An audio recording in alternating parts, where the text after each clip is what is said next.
வாங்க இன்னைக்கு நாம ஒரு சூப்பரான விஷயத்த பத்தி ஆழமா தெரிஞ்சுக்க போறோம்.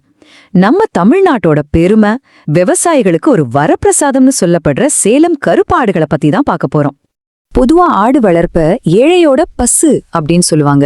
இது நிறைய விவசாயிகளோட வாழ்வாதாரம். ஆனா உண்மையில இது அவங்களுக்கு லாபம் தருதா இல்ல வெறும் போராட்டமாவே இருக்கா? வாங்க இந்த கேள்விக்கான பதில தேடலாம். இப்ப பாருங்க, ஆடு வளர்க்கிற விவசாயிங்க சந்திக்கிற பெரிய பிரச்சனைகளே இதெல்லாம் தான்.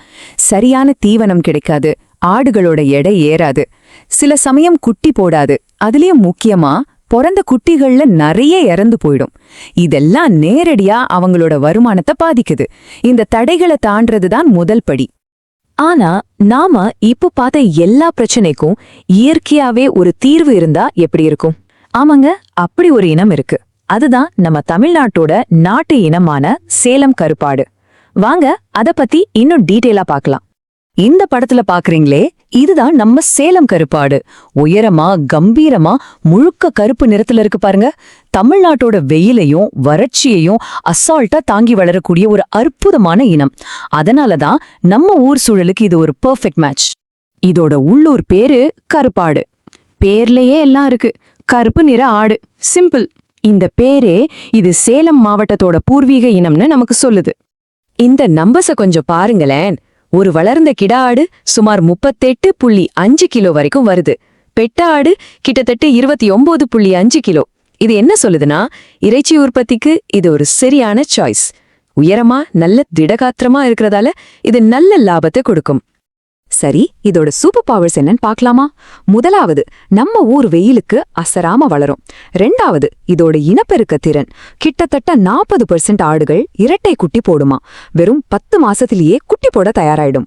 எல்லாத்துக்கும் மேல வளர்ந்த ஆடுகளோட இறப்பு விகிதம் வெறும் 2.3% தான். இது விவசாயிகளுக்கு எவ்ளோ பெரிய வரம்னு யோசிச்சு பாருங்க. ஓகே, இந்த ஆட்டுக்கு இவ்ளோ திறமை இருக்கு. ஆனா இத முறையா வளர்த்தாதானே லாபமா மாத்த முடியும். அதுக்கு என்ன பண்ணணும்? அதுக்கான ஒரு சிம்பிளான ப்ளூ பிரிண்டா இப்ப பார்க்கலாம். இதுக்கு மூணே முக்கியமான விஷயங்களை நம்ம சரியா செஞ்சா போதும். 1, தீவன மேலாண்மை. 2, ஆரோக்கியம். 3, சரியான மேய்ச்சல் முறை. இந்த மூணையும் பத்தி கொஞ்சம் விரிவாக பார்க்கலாமாங்க? வெற்றிகரமான ஆடு வளர்ப்புக்கு முதல் தேவை தீவனம். தீவன வங்கினா ஒன்னும் பெரிய விஷயம் இல்லைங்க. நமக்கு தேவையான தீவனத்தை நாமளே ரெடி பண்ணிக்கிறது தான். படத்துல இருக்கிற மாதிரி CO5 புல், சுபாபுல் மரம் இதெல்லாம் வளர்த்தா வருஷம் முழுக்க ஆடுகளுக்கு சாப்பாட்டுக்கு பஞ்சமே இருக்காது. 2வது, ஹெல்த். இது ரொம்ப முக்கியம். கரெக்டா குடற்புழு நீக்கம் செய்யணும்.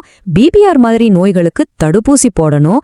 தேவையான சத்துக்களுக்கு உப்பு கட்டிகளை வைக்கணும். இதெல்லாம் செஞ்சாலே குட்டி இறப்பு விகிதம் நல்லா குறையும். இன்னும் கொஞ்சம் நல்ல எடைக்கு வரணும்னா தினமும் ஒரு 200 கிராம் புண்ணாக்கு கொடுத்தா போதும். 3வது, அதோட தினசரி பழக்கம். சேலம் கருப்பு ஆடுகளை ஒரு நாளைக்கு 7-8 மணி நேரம் மேய்ச்சலுக்கு விட்டாலே போதும். இது தீவன செலவை குறைக்கும், ஆடும் ஆரோக்கியமா இருக்கும். ராத்திரி நேரத்துல மட்டும் திருட்டு போகாம பத்திரமா கொட்டகையில அடைச்சிட்டா போதும். இந்த சிம்பிளான டெக்னிக் தான் வெற்றிக்கான ரகசியம். சரி, இவ்ளோ செஞ்சாச்சு. கடைசியா கையில என்ன நிக்கும்?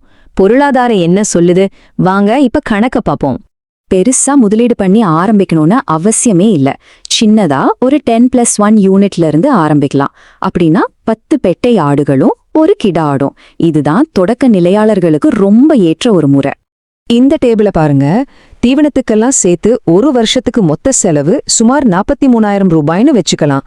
ஆனா வருமானத்தை பாருங்க. இந்த யூனிட்ல இருந்து கிடைக்கிற 20 குட்டிகளை வித்தா மட்டுமே கிட்டத்தட்ட ஒரு 1 லட்சம் ரூபாய் வருமானம் வருது. அப்போ மொத்த செலவும் போக நம்ம கைக்கு வர்ற சுத்தமான லாபம் எவ்வளவு தெரியுமா? வருஷத்துக்கு சுமார் 1,13,900 ரூபாய். யோசிச்சு பாருங்க, இது ஒரு விவசாய குடும்பத்துக்கு எவ்வளவு பெரிய ஒரு ஆதாரம்னு. இதுதான் சேலம் கருப்பாட்டோட உண்மையான சக்தி. சரி, இது ஒரு விவசாயியோட கணக்கு. ஆனா இது ஏன் நாம எதிர்காலத்துக்கான ஒரு முக்கியமான இனமா பார்க்கணும்? இதோட முக்கியத்துவம் என்ன? இந்த ஒப்பீட்டை பாருங்க. மத்த ஆடு வளர்ப்புல குட்டி இறப்பு 30% வர கூட போகும். ஆனா சேலம் கருப்பாடுல இது வெறும் 7% தான். இது குறைந்த வருமானத்திலிருந்து அதிக லாபத்தை நோக்கிய ஒரு தெளிவான பாதையை காட்டுது. இதுதான் ஒரு நிரந்தரமான லாபகரமான பண்ணைக்கான தீர்வு.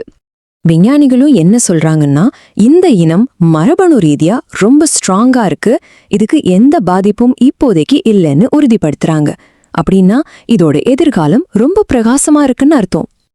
இது நம்ம எல்லாரையும் ஒரு முக்கியமான விஷயத்த யோசிக்க வைக்குது. ஒருவேளை நம்மளோட எதிர்கால உணவு பாதுகாப்புக்கான பதில் எங்கேயோ வெளியிலிருந்து வர தொழில்நுட்பத்துல இல்லாம சேலம் கருப்பாடு மாதிரி நம்ம மண்ணுக்கு ஏத்த நாட்டு இனங்களோட பலத்தை சரியா புரிஞ்சுக்கிறதுலயும் அதை பாதுகாக்கிறதுலயும் தான் இருக்கும். இத பத்தி நீங்க என்ன நினைக்கிறீங்க? இந்த தகவல்களை உங்களோட பகிர்ந்துகிட்டதுல ரொம்ப மகிழ்ச்சி. நன்றி. அழகா மனதை அதன் போக்குக்கே விட்டுவிட்டால் அதற்கு காட்டு யானை பலம் வந்துவிடும். ஆரம்பத்திலே கட்டுப்படுத்தி விட்டால் நம் ஏவலாளாக மாறிவிடும்.